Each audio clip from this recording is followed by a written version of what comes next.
Welcome to the Life of KG, your ultimate destination for all things motivation and business insights. Join me, Katie Godfrey, serial entrepreneur and the brains behind the KG brand. Along the way, we'll welcome inspiring guests and share invaluable business tips to fuel your growth journey. Don't miss out. Hit that subscribe button and leave us a review. With that said, let's dive into the world of success together. I want to introduce you to a brand that I'm working with called Dizzo. They offer dissolvable supplement strips, which means the vitamins are absorbed 4 times more than tablets and capsules. So these are perfect if you want quicker results or maybe you can't take tablets. You guys know that I only work with brands I love. So I am personally using their B12 strips and their energy strips. As a business owner, I get tired. So I kind of need that boost every day. And these are definitely helping with my energy levels. I'm also taking their multivitamin strips, which taste lovely. Go and check out their website in the show notes. Go and order yours and let me know what you think. Hey everyone, welcome back to another episode of A Life of KG. So I put on social media that I would do an episode on the lessons that I learned in Bali. And when I say something, I always follow through. So that is my episode today. I'm going to share with you why I booked Bali and what lessons I learned while I was over there, you know, life lessons and business lessons, all of those things. So why did I book Bali in the first place and have this month off? Well, I have always had the summer off work since having Lola Rose. She's 9 years old now. So the past 9 summers I've had off. And I'm truly, truly blessed that that is the situation. I've always built the businesses around children, their time off, half term, school plays, all of that jazz. So I've been able to create the businesses to be able to have these half terms and holidays and 6 weeks off and all of that jazz. But it's always been my goal to financially be able to go away for a whole month and live literally my best life, even though I don't like that saying. And plus to prove to myself that my businesses are really passive, like they are running perfectly without me there. And that was really, really important just for me to prove to myself. I knew it'd be okay, but it's always like, oh, leaving the country for a whole month, is everything still going to be alive when I'm back? And it was. Like the salon has always been passive for many years now. That was fine. Didn't change one bit. The product range and training, obviously, that was completely fine. That's passive as well. We have teams in both of those businesses that run perfectly. So that's amazing. Obviously, that's what I teach my clients to do. And then my coaching business, obviously, I can run that wherever in the world anyway. And I just kept up with my masterminders, my one-to-one clients when I was away, which, yeah, I could do anywhere in the world. So I did prove to myself that I can take a whole summer off, which was amazing. And I just love that. Love that. I mean, we are here for such a short time on this life, on this planet. Like, we have to make sure we're enjoying it and building these businesses how we want them to run. And then the other reason why I wanted to not be here this summer was I was originally getting married in Santorini on the 14th of August. And me and Luke had booked our venue, we'd sent our invites out, we'd done everything. And then our relationship broke down and we split up end of last year. So end of 2023. And oh my gosh, it was the hardest thing I'd ever done. Now, I'd been a single mum for many, many years. That side of it didn't really bother me, but chucking 2 kids into mix, definitely a lot harder. I'm not going to deny that. But I think because no one had done anything in particular in our relationship, there was no disrespect, no one cheated, none of that stuff, none of that drama, nothing like that happened in our relationship. It was purely like the pressure of life, communication, blended family pressure. Oh my god, if anyone has a blended family here, like hats off to you. It is hard. So yeah, it was just the pressure of life that then broke down our relationship, unfortunately. And it was obviously very, very, very raw and very emotional for the whole time that we have been apart. But we co-parented amazingly. My son was unaffected as unaffected as you can be in a breakup at his little age. And yeah, but we never thought that we'd get back together. Well, I didn't anyway. I think he knew we'd get back together, but I didn't. I was pretty adamant, like, no, I think we'll be friends in the future. We'll always co-parent our children, but outside of that, we won't get back together. But life has funny turns and twists, and just how it is. And we obviously started dating and stuff like a few months ago, completely out the blue. Honestly, I can't even tell you how completely out the blue this was. I did not see it come in. And then obviously he was fine with me taking the kids away for a month in Bali, and I was always going on my own. It was always booked, just me and the 2 children. And then obviously as we were like getting back together, dating and all of that stuff, I was like, do you know what? Why don't you come out? Like, this might be something that we really, really need as a family. So we did that, and we booked his flight so we come out halfway. So I had half of the time with the children and I had half the time with him, which, oh my God, I was so grateful when he turned up, because it was hard doing 2 weeks on my own with the children, which I'll get to that in a little while. But he surprised Brody, because obviously Brody had no idea he was turning up, and it was super, super magical and emotional. And we made sure that on the day we was meant to get married, that we, had something special planned. We were in we booked a boat to go to another island called the Gillies, and we spent a couple of nights there with the kids, and we swam with turtles on our wedding day, and we done all beautiful things. So I actually preferred it over a wedding, not going to lie. So yeah, we made up for that, and that was amazing. But I know I made a lot of you cry on that video when he showed up. If you haven't watched it, then it's on my socials, where he turned up and surprised the kids. It was just really, really nice. But the other reason why I booked Bali was because I was soul searching for myself. And again, I was really honest about this online. And I've always known as a person what I want in life. And I don't think I'd be where I am today and been able to build the businesses if I didn't know what I wanted or what I wanted to work towards in life.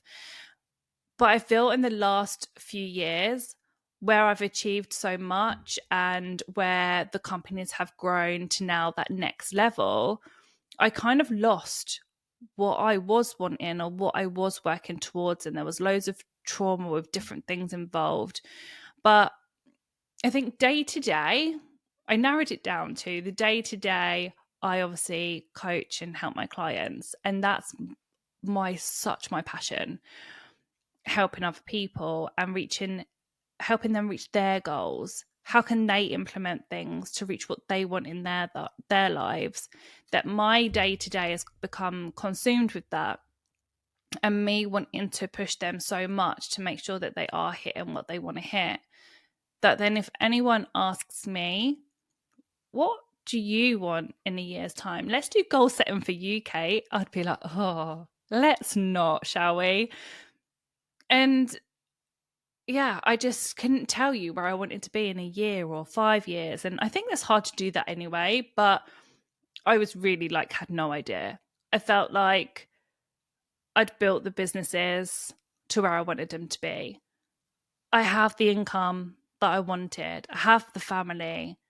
I have all the things that we do when we goal setting. I was like, I don't know what more I could ask for or work towards. But there's always something that I'm always working still. So what am I working towards? Just trying to find that was really difficult.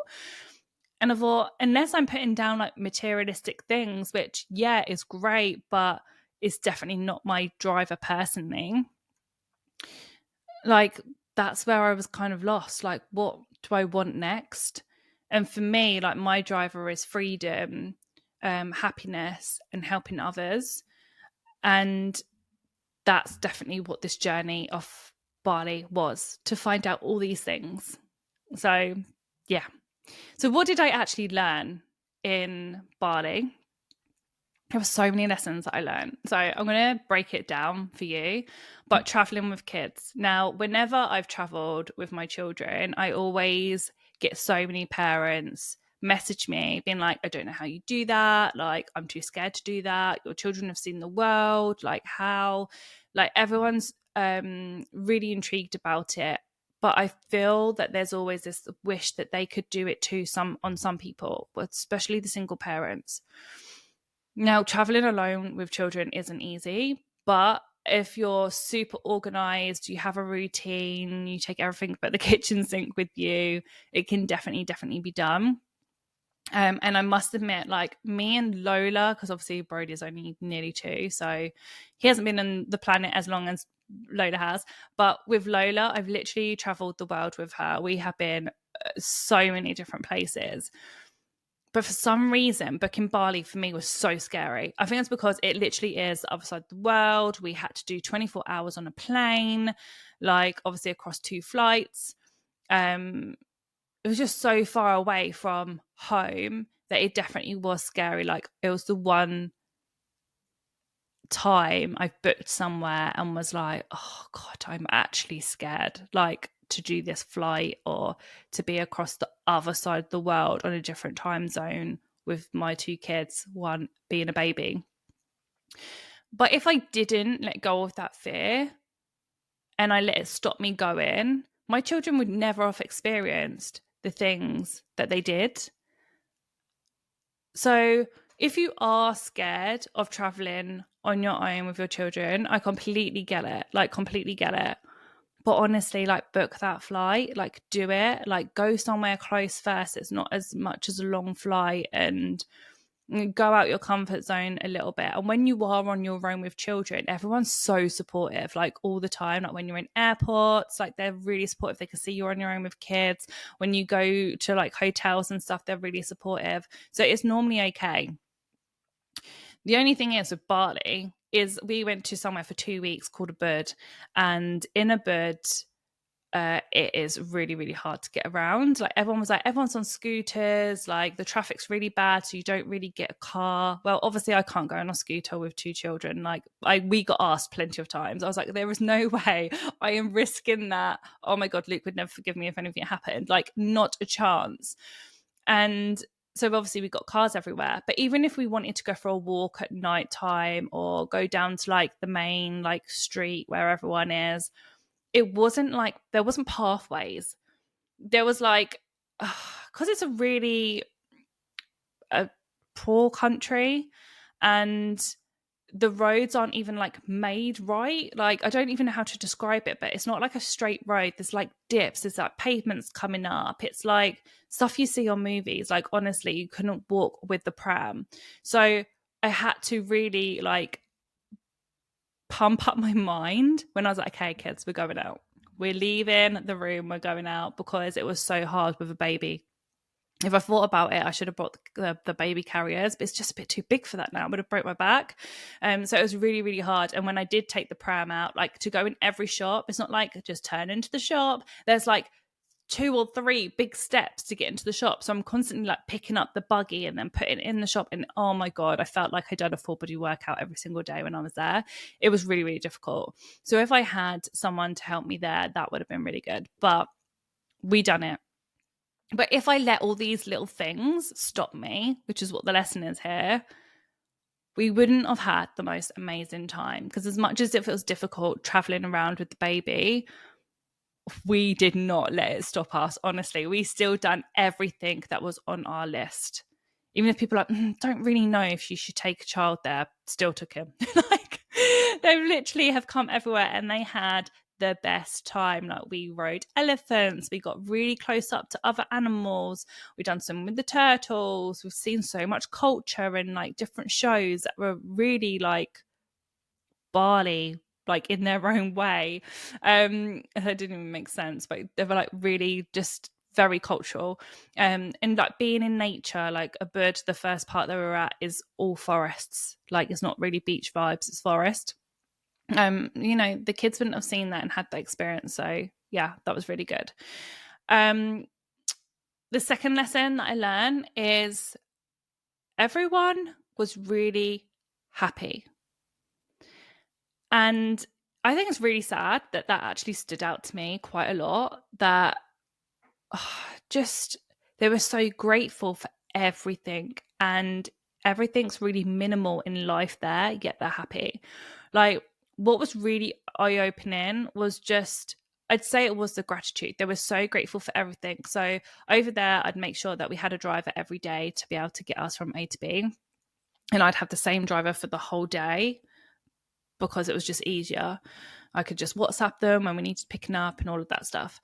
And they were so grateful to have that job for the day, driving us around. So grateful. And I would pay maybe, it was like, I don't know, roughly like £20 for the day. Which, how cheap is that? Like, it's so ridiculously cheap. £20 for the day for a personalised driver. And they were so, so grateful. And one of the drivers was like how he studied for this, that, and all he really wanted was a car so he could drive people around. And he was so grateful and so happy that he managed to buy this car, which was, you know, just your normal car, nothing flash, nothing like that, just a normal car to be able to then get a job. And I'm like, wow, like in the UK, we really do overcomplicate things, and not just in the UK, in lots of other countries. But do we just overcomplicate everything? Has society made us feel that we need to be a certain way? There was just so many lessons there. And when we went over to the Gili Island, which, bear in mind, is like an island, you can walk around the whole island in an hour. In 1 hour, you can walk around the whole island. You know, everyone's just in their flip-flops, their shorts. There's nothing there other than a few shops, obviously the beach, nice restaurants, and it's just really chilled. And again, everyone's just happy. And I'm like, people are so happy doing what all day? Like, they do have more of a work-life balance. They're chilling a little bit more. So they're more relaxed, maybe because they're by the sea, I'm not sure. But there isn't stress. And you'd go, oh, do you love living here? And they're like, I love it. What's not to love? Like, they just, everything was just so much more simple. And it just really, really blew my mind that we just overcomplicate everything. We make things difficult. I feel that sometimes that we feel that we need to feel stressed to feel that we're maybe a little bit normal. We need to keep really busy to make sure that we're keeping up with the times or the things or what we see on social media. It was, really, really eye-opening. And I felt that my mood there was very different. I'm very, what would you say? Naturally, I would say I'm quite a stressy person, to be honest. Obviously there's a lot of pressure on me. We're building these big companies, you know, we've got teams. It can be sometimes a lot of pressure. And I definitely do get into the mindset of work quite a lot, but also doesn't help that I absolutely love it. So I don't necessarily want to stop. But when I was there was definitely more of that. I feel at peace. I'm chilled. There was definitely more of a sense of a work-life balance.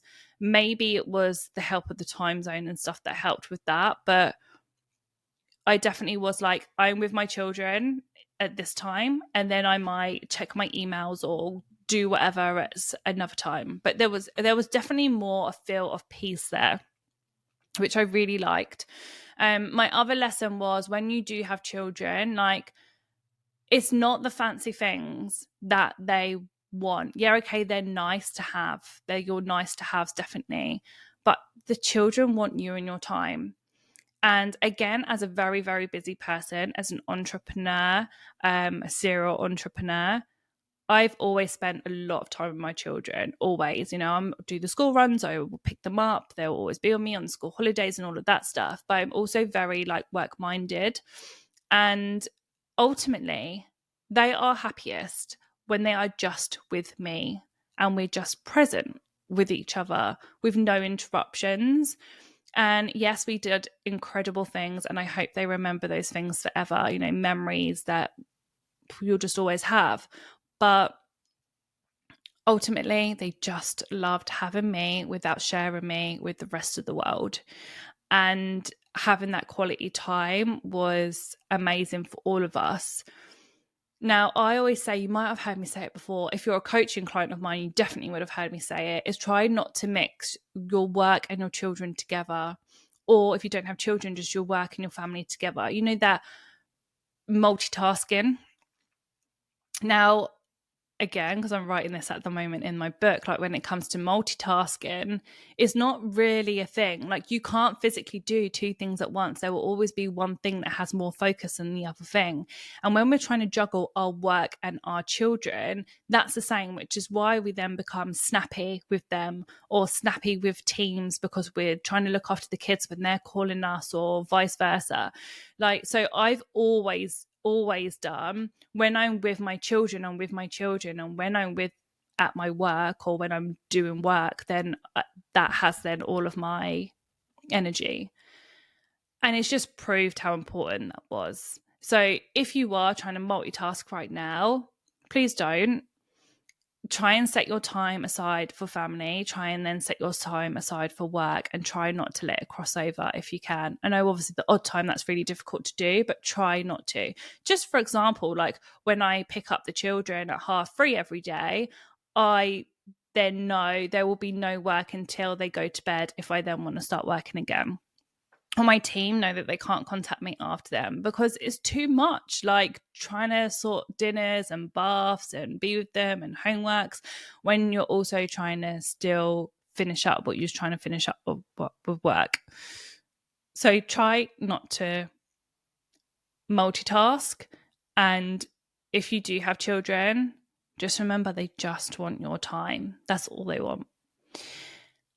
And then the other lesson that I learned was, if you have any past hurt or trauma, then you need to find a way to release it. Now, I've had past trauma over the last, 6 years, maybe 6 years. We've had loads going on with the family. We've had huge court cases that me and my daughter have had to do, which consumed my life, but yet no one would know from the outside when you put the brave face on. I've had lots of character defamation going on, not now, but have in the past, which also went on for years at the same time of going through these court cases, which was a different situation, which caused me to have a really, really, really low points, like the worst times of my life going through these two things. And even though I've had so much therapy and counseling over these, plus just, the stress of life and what happens there, it never really took it away from me. I still felt like there was a massive weight in me, like holding me down on certain things, or certain things I would avoid because they would trigger whatever I went through in the past. So this experience, because Bali is such like a calming place, and they're all for like healing, that I was like, I really, really definitely want to go. I'm not going to Bali without doing this, a healing ceremony. So I found one that was recommended. And again, you might have seen it on my social media. It's a really powerful video of like what I went through in that time. But they basically, like, you go to this place and it's like really, really magical. But then you kind of like tell them different things about your life. And then you have to, I don't even know if I'm explaining this well, but you have to kind of get your anger and your emotions out, or whatever emotion it is you try and get out. And what they do is, it's basically like they pray over you. I guess that's what it was. Like they pray over you and then they'll tap your back, and then you've got to let all the anger out by screaming or whatever emotion. For me, it was anger. I was letting anger out, but for other people, might be a completely different emotions. And they do, and it's really weird because you can feel like the emotion like in your chest. And then like even when they'd finished, they could like tell that it hadn't completely come out. It was so odd. So they had to like do it again to make sure it was all out. And they're like, it's gone, isn't it? And I was like, yeah, it's gone. Like it was, oh my God, you guys are going to think I'm completely woo even talking about this. But it was just an experience that I've never obviously experienced before. And just being able to let go of all of the anger, hate that was left in there, sadness, and the other emotions that come with it was like, oh, like this is what I needed. So if you are holding any trauma back that's happened to you, whether when you was younger or in your adult life, like do all the therapy you can, like lap up all the support you can. But if you can really, really try and let go in some way, I mean, I'm not telling you all to fly to Bali, but it'd be amazing if you could. Like that would really, really help you. But the lesson there is, unless you let go of some of the trauma, then you can't move forward, or you'll be stunting your growth, whether that's in business or personal. And then my last lesson is just to take risks. Like take risks. I'm always a big believer in that anyway. I've always been a massive risk taker, but book that holiday, book that time out, do things for you. We are here for such a short time, not a long time.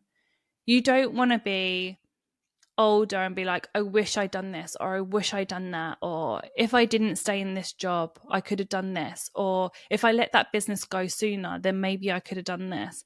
You don't want to go with the what ifs. So take the risk and just remember that you're on this planet for you and for your family. Do things that make you and your family happy, not necessarily what other people want you to do. I'm so much clearer since coming back on my goals. I've mentioned that I'm writing my book at the moment. That's going to be out in April 2025. It is the hardest thing I've ever done, but I've always been clear for many years I want a book. It's always been in my goals. It's always been in my vision that this day would happen. And now I'm physically writing it and I'm like, whoa, this is actually happening. But I never really knew, like, why am I doing it? I want to reach more people. Like, whereas now it's clear, like, I want to help 1 million people, women in particular, sorry guys, whether that's to help them start a business or grow a business or scale their business. Like, that is why I've been put on this planet. And that is my goal. I now know that is super, super clear, and why I've always wanted to write books, why I've always wanted to coach, why I've always wanted to have this podcast for the last 5 or so years. Like, I started this podcast because I wanted to help people. And I think as I've grown over the years and I'm helping more and more people, I'm like, okay, I'm helping people, now what? But I needed to set now that target of, okay, well, how many people do I want to hit? And that is 1 million women in business, so they can achieve their dreams no matter what that dream is, because all of us will have a different path. All of us will have different visions and goals. So whatever that looks like for them, I want to help them on that journey, whether that's, you know, they have a coaching session with me, or whether that is listening to this podcast and it's helped them implement something, whether that's me on a stage and I'm helping you with whatever I'm talking about. So yeah. So this does mean for me that we're going international, which I'm super, super excited about. That's all emotional at the moment, because for me to hit 1 million women in business, that's what I have to do. I have to go international. So that is my next mission, which is super, super exciting and it's given me a fire in my belly to push forward. And I would just say, like, since I've been back, keep trying to remember what I did learn this summer, like, and making sure that them changes, I'm still bringing that back to the UK, like not running that rat race all of the time, having even that little bit of balance if you can. Really, really, really important. So I hope you got something from this episode rather than me just talking about my holiday.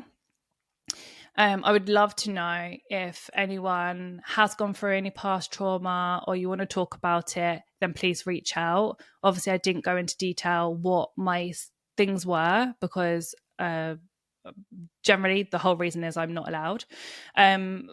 If I could, trust me, I would. But if there is any trauma that you're going through or you need to listen in it, you guys know I'm always here. My DMs are always open. So if you want to reach out, please do. If you want to see any of my experiences from Bali, then they're all on my Instagram. So yeah, do what makes you happy. rather than what you think society should want you to do. I'll leave you with that thought. You guys know that I have been working with Sky Premium products for over a year now. I absolutely adore everything they do. If you need some type of supplement, then I'm pretty sure they will have it on their website. Now, my go-to is the collagen and the hair tablets. I can't live without them. The collagen is a liquid form and it is really affordable, and the tablets are super affordable and is making my hair grow because I'm so sick of this bob. I'm also selling them in my salon and they fly off the shelves. So go and check out the show notes and you can see a discount code there if you want to give them a go. If you want to sell them in your business, then drop me a message and I can give you an email for you to go and contact them so you get wholesale prices. My clients are loving it and coming back time and time again, regardless if they've got a treatment booked in or not. So we all know we love them retail sales. So go and check them out.